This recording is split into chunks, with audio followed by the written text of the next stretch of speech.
and we will also send out that link to everyone that signed up for the session today. So you should get that.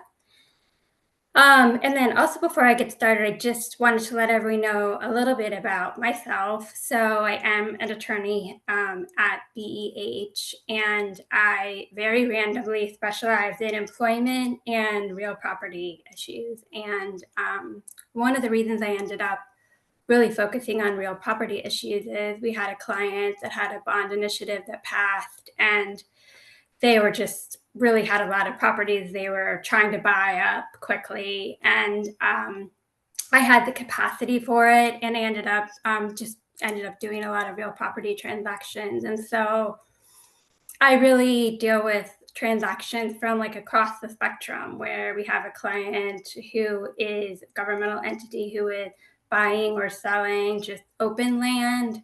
It could be property with a house on it that they're going to buy and put a pocket park there.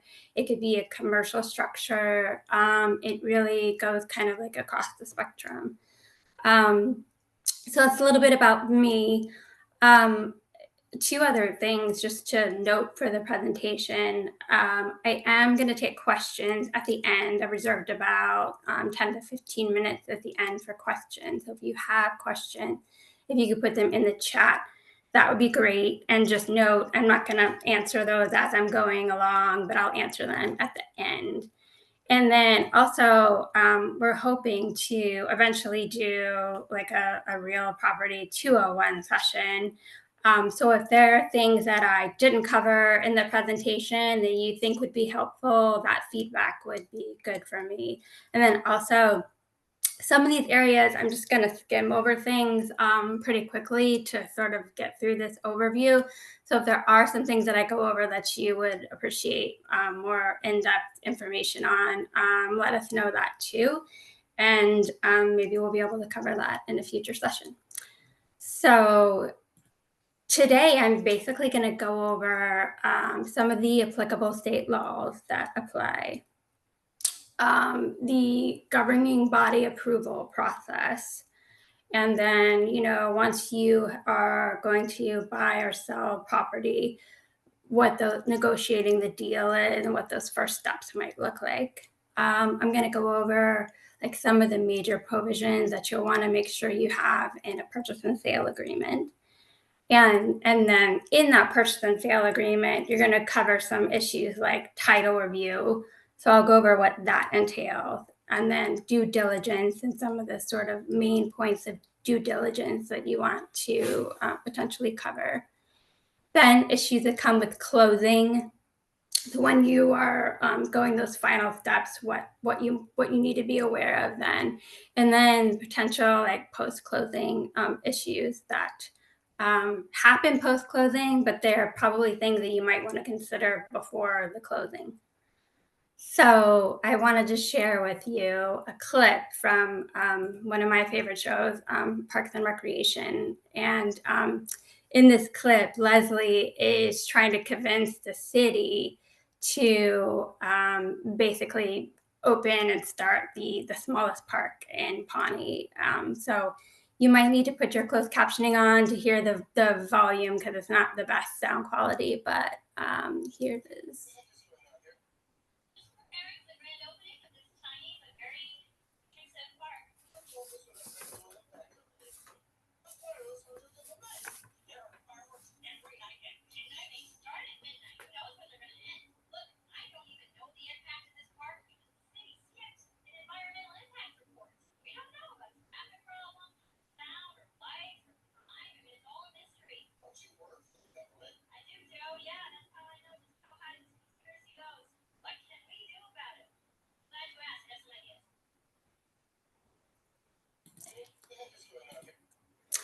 So as Leslie indicated, and it might not be applicable for any of the transactions that you all are dealing with, but there are a lot of different concerns that come up with property transactions.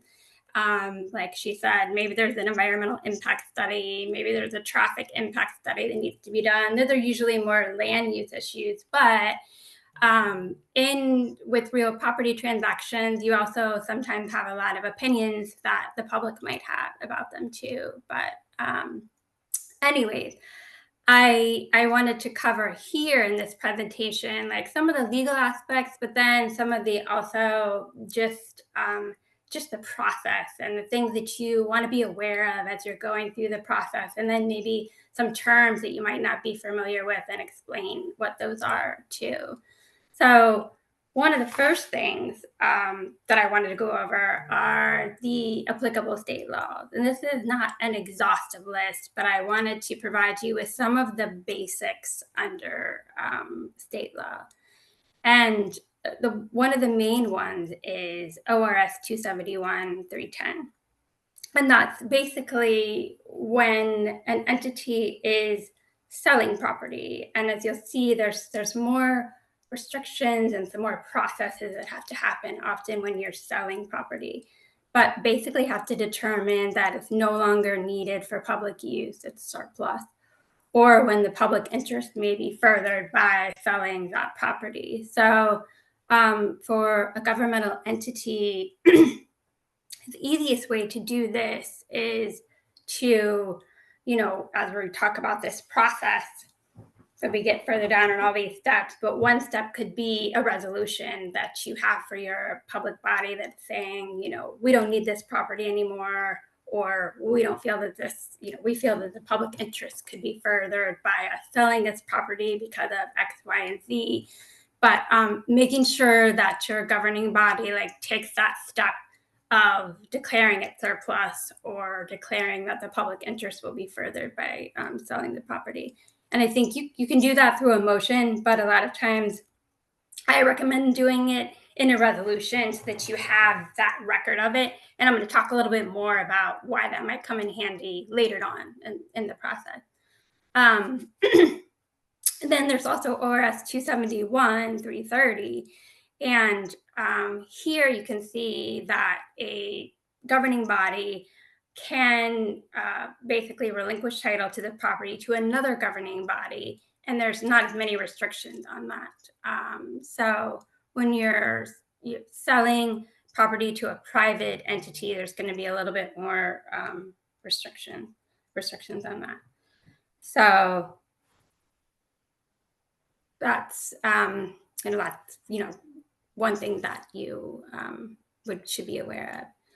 So the other sort of point that I always like to make here too is there are these state laws that apply, and there are also a governing body can also adopt its own rules for the acquisition or the disposition of property. So you can use those state laws as a baseline, but you can also have your own rules for how you want to do that. So and that's it's really up to an entity if they want to have more parameters around that. And the types of rules that I'm talking about might be if you're buying or selling property, there has to be an appraisal done or something like that.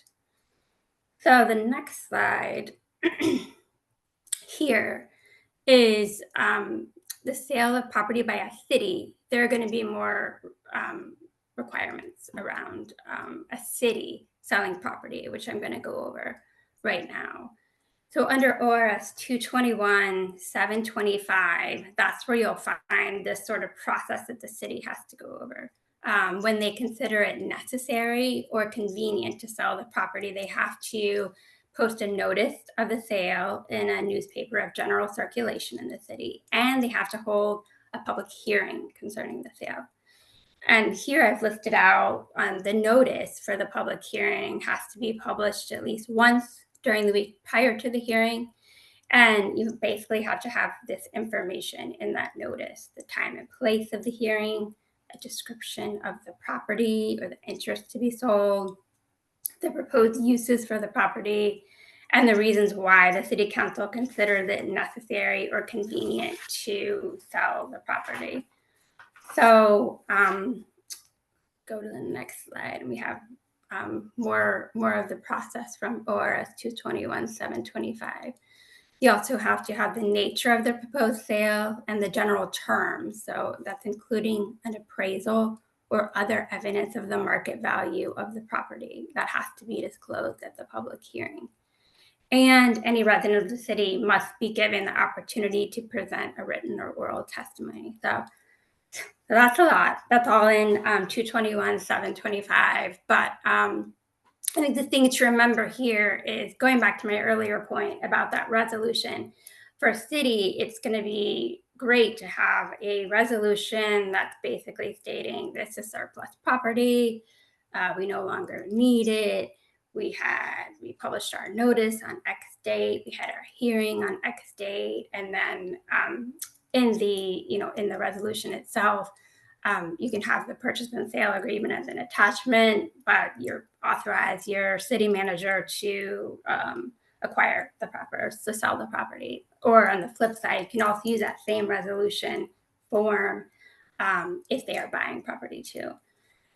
And I think too, it's important to remember that public hearing is just allowing people to have an opportunity to comment on the sale. It is not a full land use type of hearing. It's just, allowing people to comment, and that can be in writing or in person.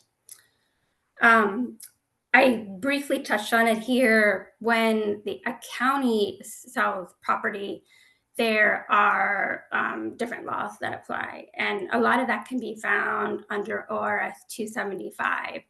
And oftentimes, how the county basically transfers property is a lot of times they depend on how they got the property too, because they often get property through foreclosures, from tax issues. So I'm not going to go in a lot of detail on that here, but a lot of that is primarily under ORS 275. And some of the laws there are changing as well. So that might be something that we touch on in our Real Property 201 presentation. So the next provision I want to make everyone aware of is ORS 93808. And this is one I think that a lot of people forget about, but basically deed conveying property to a political subdivision may not be recorded unless the deed is approved by the entity accepting the property. So what does this mean? This means that when you have your deed and your governmental entity is buying that property, you want to make sure that, so normally in a purchase and sale transaction, let's say Jane and John Doe are selling their property to the Smiths down the road. The only person who signs that deed is Jane and John Doe. They're saying, here's our property. We are deeding this property to the Smiths. When you are deeding the property to a governmental entity, that entity also has to have a signature block on the deed that says they're accepting it. And what part of this is to prevent dumping problematic property on a governmental entity, like somebody has some contaminated property, they're like, oh, I'm just gonna deed this over to the county and like they can deal with these issues. And doing it when they don't have any knowledge of that going on, because they haven't accepted, they haven't seen it, they haven't been a part of it at all. So it prevents that. But I think from our perspective, from a legal perspective, it's also a reminder, if you're putting that block on there, you're also saying like, oh, the entity has accepted and approved it. I've taken the other steps that I might need to take. I've had my governing body has approved the sale, they've authorized it. It's sort of a little reminder to make sure that you've, taken that step. So that leads us into our next slide, and that is the governing body process. Like, how is that transaction going to be authorized? And that can be buying or selling property. So really, what I recommend, the first step in this process, be an executive session. A governing body can discuss the potential acquisition or disposition of real property in executive session under ORS 192-662E. Now, I think this is a good time. You can use this executive session to determine if the property should be, if you want to pursue it or if you want to sell it. And it's nice to have this as like the first step, because you can get an idea from the governing body, the city council, whether they are on board with that. So you don't get too much further down in this process. You don't spend a lot of money on a transaction that the governing body doesn't support. And this executive session is also when you can discuss those potential negotiating points for the property. So the purchase price, the earnest money amount, the due diligence steps you want to make sure that happen. Maybe also setting potential timelines. Let's say your entity has a new water facility that they want to locate in their jurisdiction, and they have a grant for the water facility, and they need to expend it by a certain time. So we're talking about those timelines then too. All of those points that you might want to be negotiated with the buyer or seller, where you think the governing body might have some thoughts on that. I think that it's always good to do, it's not always, but if you have the ability to talk about these in an executive session, so you're not like telegraphing to a buyer or seller. A lot of times you get into a negotiation for a property, and you know what your max is, where you want to go, but you don't telegraph that to the other side. So if you have the ability to talk about those, how high you want to go for a property. Let's say you go into your executive session and the city council says, we've got 1 million and that's the highest, that we're not going any higher. And at least you've had that conversation in executive session, and you haven't telegraphed that to, the seller, so that you have the ability to still negotiate with them on that. So the other sort of important step is, so you can't make any final decisions in executive session. So you can't, approve and accept and decide you're definitely going to acquire or sell some property in an executive session. You need to do that in open session. So we already talked earlier, like particularly for cities, if you're selling property, there's that whole process that needs to happen. That needs to happen in open session. But you have to make sure that this step happens. So it could even be, you go in executive session and you're already really far down the process, and they've decided they want to move forward with it, and you can go into your, regular session, and they can decide right there, we want to buy this property, and they could just make a motion for it. I typically recommend that we follow the sort of process I already talked about, where you have a resolution and you have set out in that resolution, here's the property we want to buy.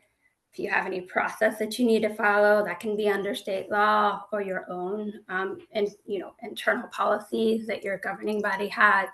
You set all that out in the resolution. We took all these steps, and then you put in the resolution. We authorize our city manager or our mayor, whoever that person is. We authorize them to take all the steps necessary to acquire this property. And a lot of times too, I just recommend if you're already that far in the process, if you have a purchase and sale agreement, that can be, an exhibit to the resolution.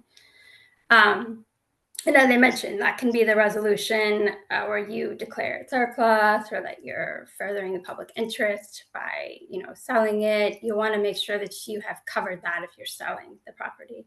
I also recommend doing the resolution if you're buying the property too, so that you have all this documented. And one of the reasons for that is when we get further in this process that I'm going to talk about later, it's really nice. A title company might come to you and say, where's your authority that you have to buy or sell this property? And you can easily provide them with this resolution. And it's done. If you do it in a motion, then you might have to go back in and find the minutes from that meeting and provide those to the title company. So that's why I think it's sometimes easier to do it by resolution. So let's say, we're moving along in our process, and your governing body is ready to move forward with a deal. One thing you could do at that point, or even earlier in the process, is get a broker involved, a real estate agent or a broker. They can be a great source of information about the market in your area. Let's say you're going back to that water facility example. Maybe you have to build a water facility, but you don't know what properties are available, what's out there. A broker would be a good person to bring on board in that situation. They can also be good if your entity doesn't have a lot of staff to handle the administrative tasks.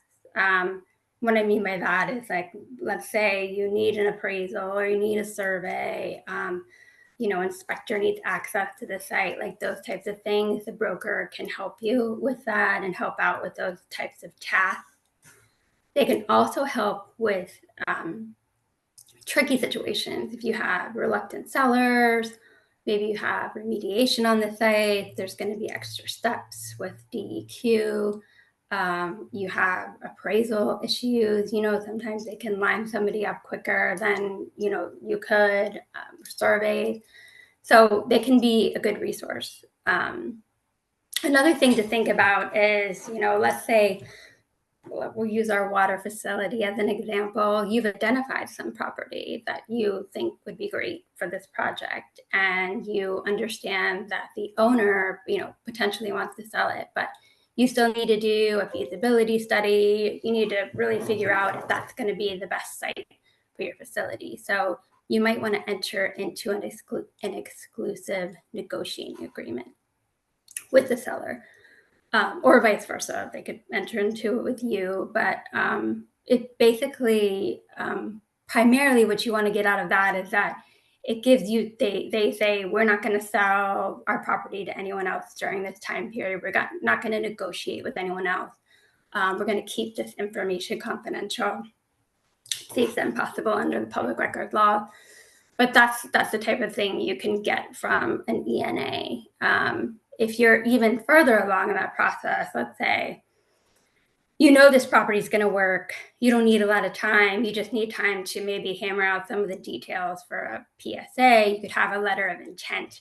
And a letter of intent is usually just kind of the broad general categories that you're going to cover in your PSA, like the purchase price. There's going to be earnest money, maybe some timelines. Typically, the letter of intent is not a binding contract. So sometimes you can use that to buy yourself extra time. Let's say you haven't had time to have your that first executive session with your governing board, but there's this great property for this water facility. So maybe you do a letter of intent, and then the next meeting you have with your governing body, you can have your executive session with them. So that is a good option if the governing body hasn't been consulted yet. And it's also a lot of times, sometimes it can buy you time if you want to do an appraisal or environmental assessments in the meantime. So, and then that leads us to our next point, which is really the sort of the meat of any real property transaction, is the purchase and sale agreement. So I'm just going to go over here some of the sort of major provisions or points that you want to be aware of when you're negotiating a purchase and sale agreement. So obviously, usually the most important thing, for everybody is the purchase price. Sometimes you might not know what that purchase price is going to be. You might need an appraisal. That might take several months. So make sure you're building that time into the agreement. And maybe the other party already has an appraisal, so you might want to do an appraisal review. And one thing I wanted to touch on here about just purchase and sale agreements in general, a lot of times, particularly if you have a residential property that you are buying from someone, they might already have a real estate agent. They might want to use the Oregon form real estate contract. And those are fine. I find that a lot of times they're just not quite as specific as I want them to be about some of the issues that we might specifically care about in that transaction.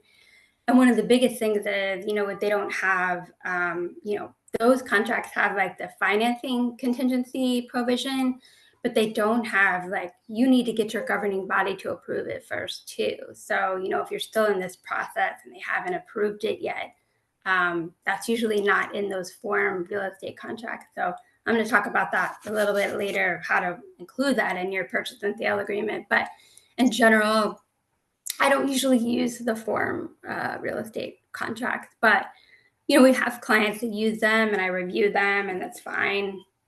I'm not saying you can't use them, but I prefer to draft my own purchase and sale agreement for transaction. So another issue you'll have in your purchase and sale agreement is the legal description. It's usually an exhibit. And one of the things you're going to want to be conscious of is making sure that the legal description meet the statutory requirements of ORS 93-600.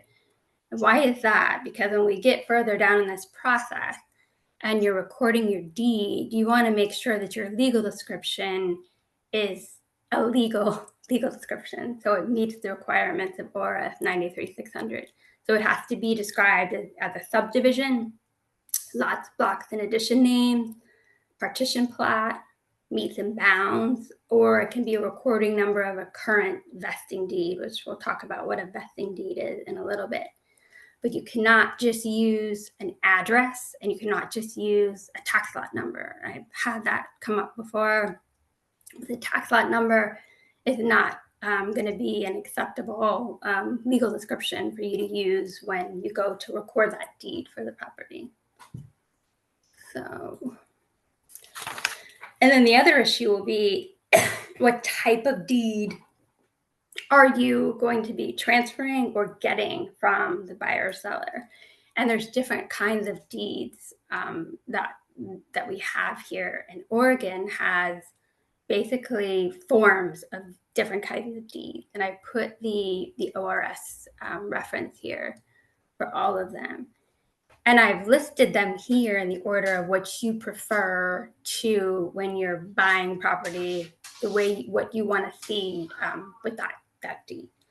So the most preferred type is the statutory warranty deed, and that you can find under ORS 93-850. That's the one that has everything that you want. It's basically covenants about the title validity, the title of that property, and it's going beyond just the person who owns it right then. But beyond that, they're basically warranting that the title is free of defects and they're warranting it for the history of the property. So that is the most preferred type of deed. The second most preferred type would be a special warranty deed under ORS 93-855.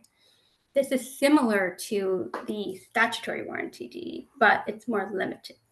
So they're basically warranting title for encumbrances that are created or suffered by the person who owns the property right then. We're going to talk about encumbrances in a little bit too, more about that term. The third type of deed is a bargain and sale deed, and that you can find under ORS 93-860. And that one is you're basically not getting any warranty of title. You just have the least amount of protection with that type of deed. Quick claim deed is the lowest. That's ORS 93-865. And it's basically usually used when someone's just releasing their interest. They're not necessarily conveying it to another party, but they're saying, I don't have any interest in this property anymore. And a lot of times, you would see this if it's within like a family ownership, and maybe there's multiple owners of a property and one of them just doesn't want to own their portion of the property. They can quick claim their interest to the other party. But I could go in a lot more detail about the differences between those types of deeds, but I want to keep moving so we can talk about some other parts of the purchase and sale agreement. So another thing that you will have to do is you will have to determine what title company you want to use for the transaction. And typically here, I advise using a title company that is located nearby so that it's easy to sign documents or have them couriered to you to get those wet signatures, because the deed and some of the other closing documents are going to need to have like wet signatures on them. You will also want to have a condition precedent in your purchase and sale agreement, a condition precedent to closing. So, like something that has to happen before your governing body can close on this transaction. You want to explicitly state it in your purchase and sale agreement that it has to be approved by your governing body. So, your city council, your commission, whoever needs to approve that, you'll put that in your purchase and sale agreement.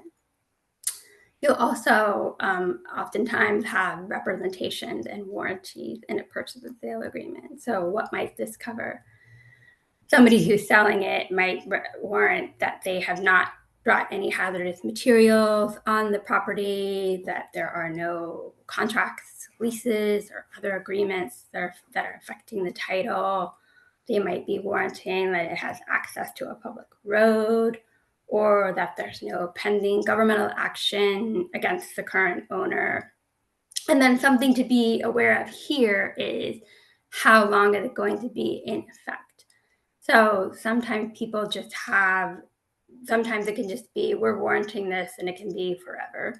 Or it might just be for a year that they're doing it, or 6 months. So you'll want to look at how long that period is. And why is that important? That's important because when you have your purchase and sale agreement, you go to closing, unless you've specifically called something out in your purchase and sale agreement as surviving closing, all of that merges into the deed. And so what you have at that point is just the deed.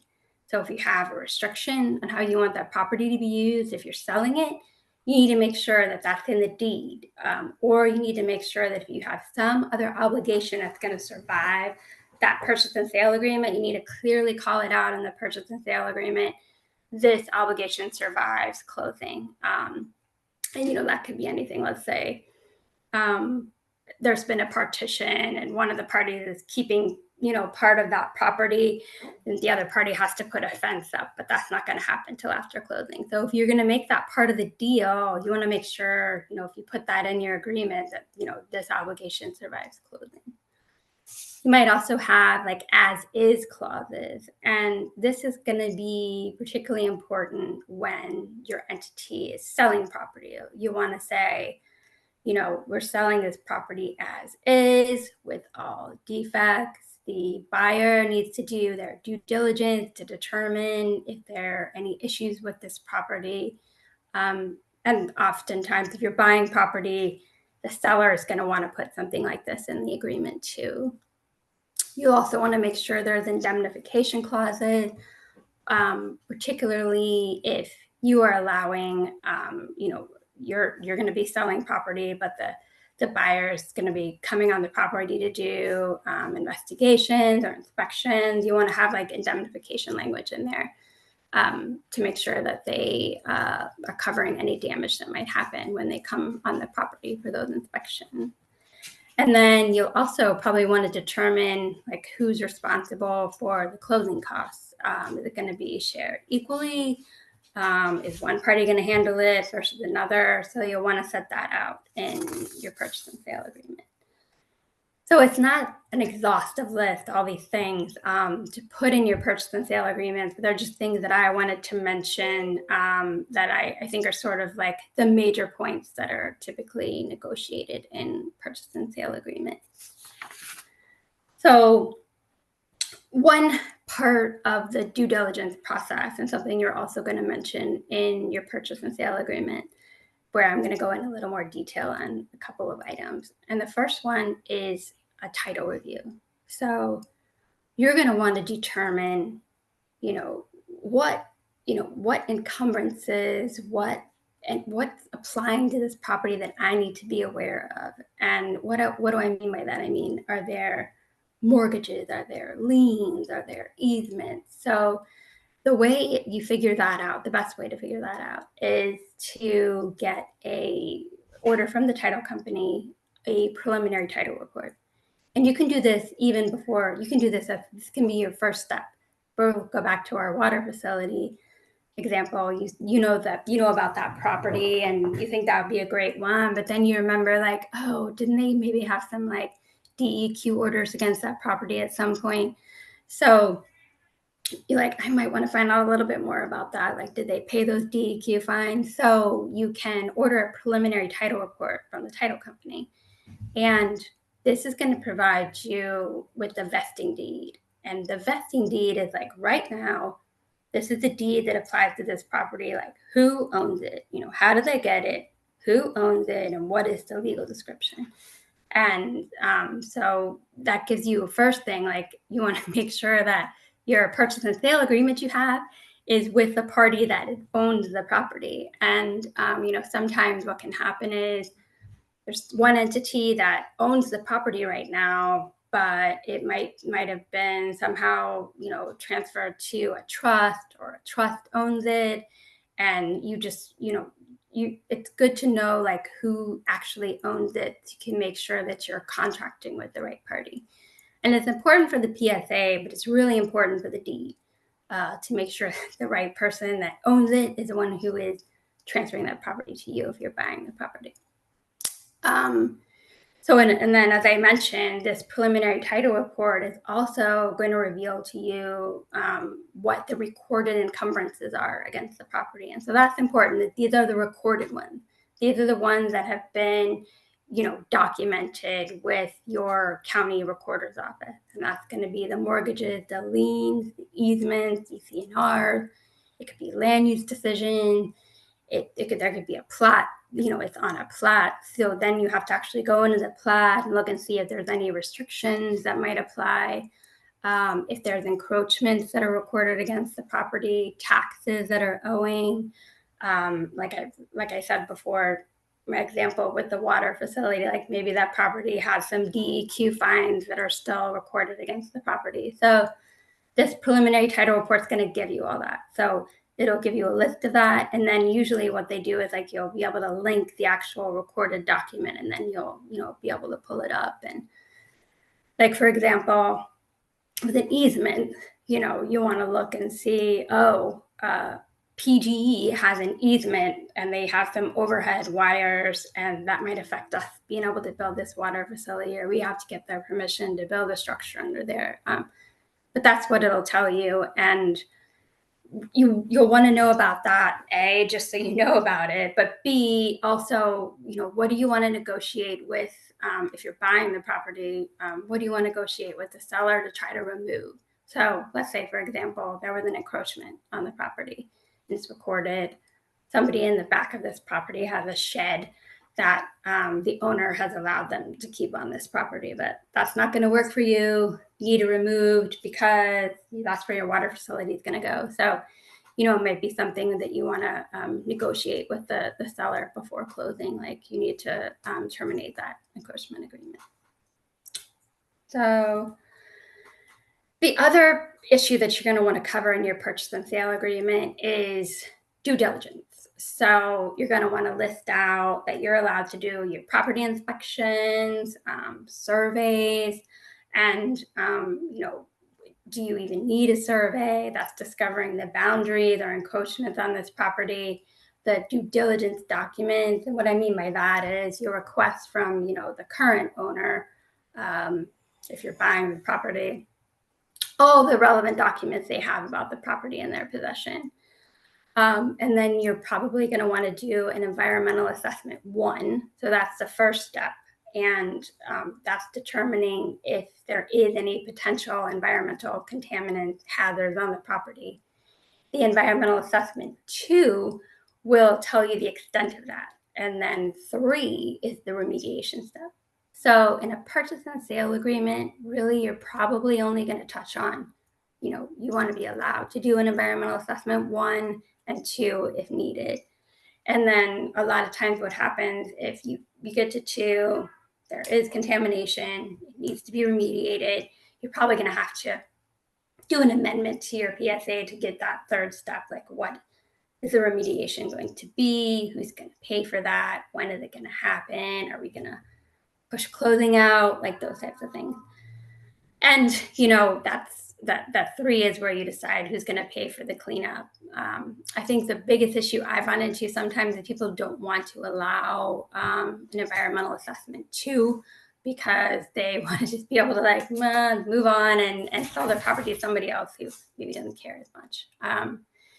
And so one other thing to be aware of in your purchase and sale agreement is it's helpful to have a provision that if you are buying the property and you've spent a lot of money on these surveys, appraisals, environmental assessments, you want to try to maybe recoup those costs if the seller defaults. So let's say they pull out of the deal before closing. It might be helpful to have a provision like that in your agreement. So, so let's say, you're moving along, you've done all of your due diligence, you have done your title review, and you're ready to move to closing. So closing, it's usually a pretty simple process, but you're going to want to make sure that you have your closing documents. That's usually going to be your deed. And then going back to my earlier slides, does it meet the statutory requirements? You might have to deal with, going back to your title review, if there's some of those exceptions that are going to remain on the title. For example, that PGE easement, it's okay. You've gotten the go-ahead from PGE to build what you want. That exception is still potentially going to be listed on the deed. And then you'll have escrow instructions. Those are usually, you can write your own escrow instructions or have your attorney write them. A lot of times the title company will provide those. So you'll also have a settlement statement, and that'll have your, the purchase price, and then you'll see the credits, and then make sure that the closing costs have been allocated the way they need to be. You'll have all that. And you want to make sure that you know how the money needs to be transferred, like that type of thing.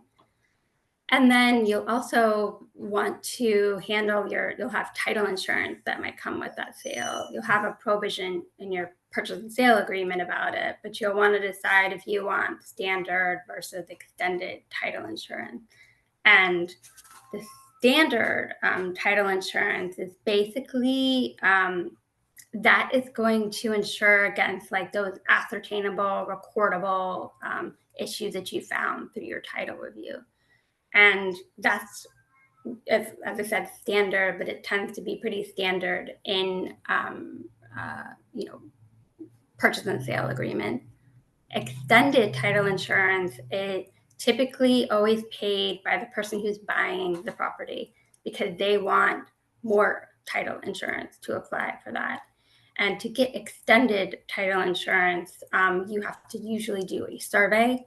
A lot of times there will be an additional cost, but there will be additional affidavits that the seller is going to have to sign through that. And so those affidavits are usually like saying that they haven't allowed any liens on the property and like that type of thing. So it's ensuring beyond just like those recordable issues that you found in your title review.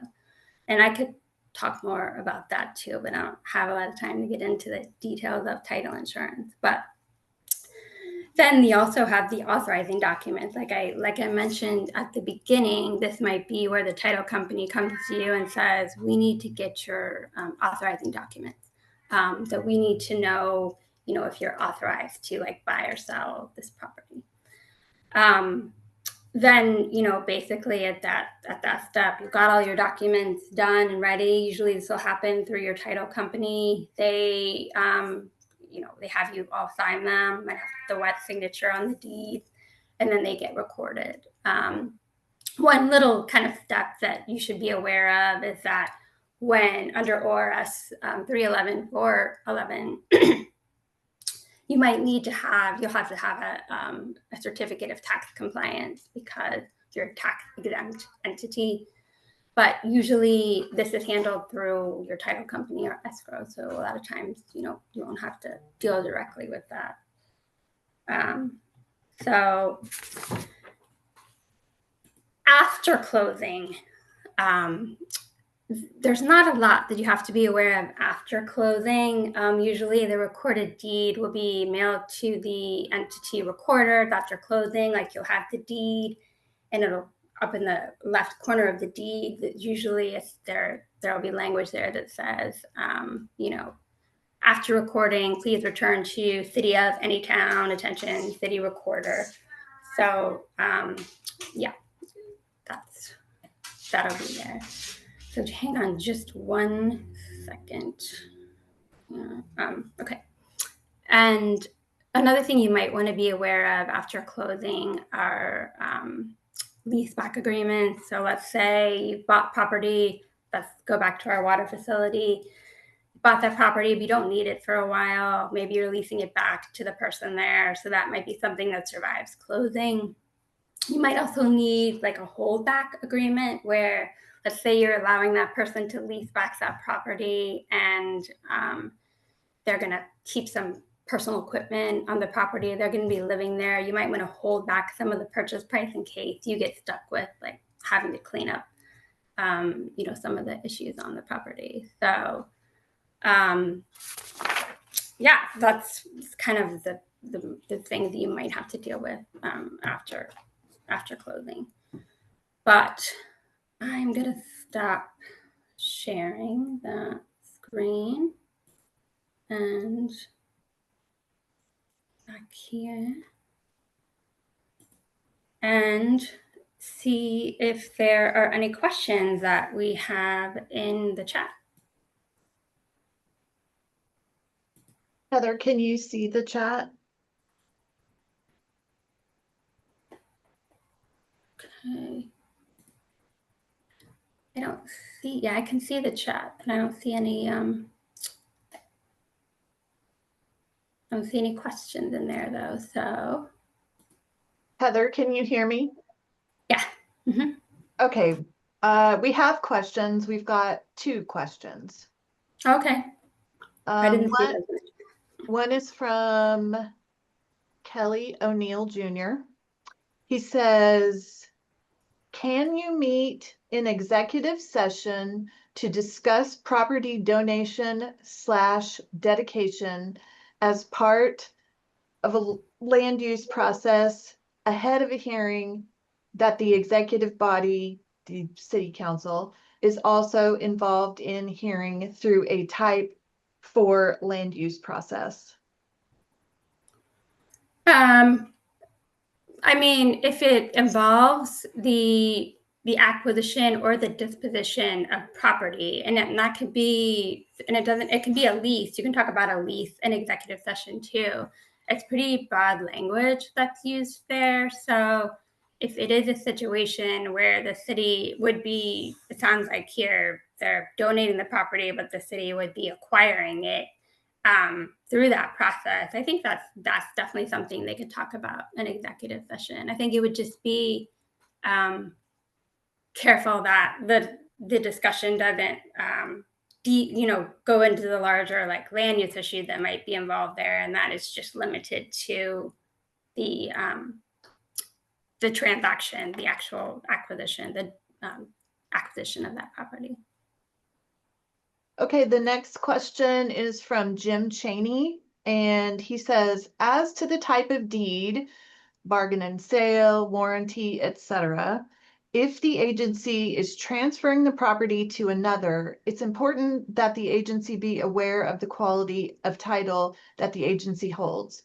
For instance, if the agency obtained the property on a quitclaim deed, the agency does not want to issue a warranty deed that guarantees the quality of its title.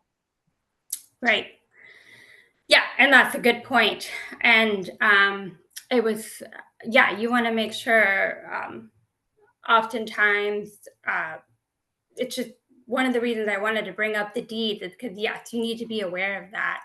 And you want to make sure when you're transferring it, you don't want to give them more than what you have. So like going back to that list, that priority list that I had there, if you have it in a lower form on that list, you don't want to transfer it using, so you have it in through a bargain and sale deed. You don't want to transfer it with a special statutory warranty deed. You want to use a bargain and sale deed to transfer it, or lower. But yeah, that is a very good point, and that is true. That's all the questions, unless anybody has any, and just raise your hand, I guess, and ask them.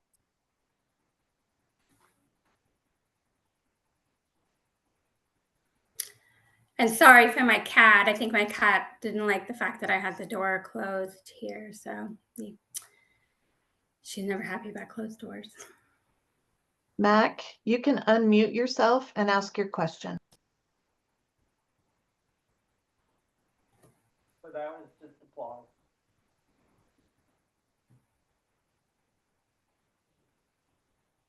I think he was just doing like the emoji. So I don't think he had a question. Yeah, that was just applause. Well, I appreciate everybody coming out today. Oh, yeah, the PowerPoint will be available as well, and I believe that Kristen from our office will send that out with the link to the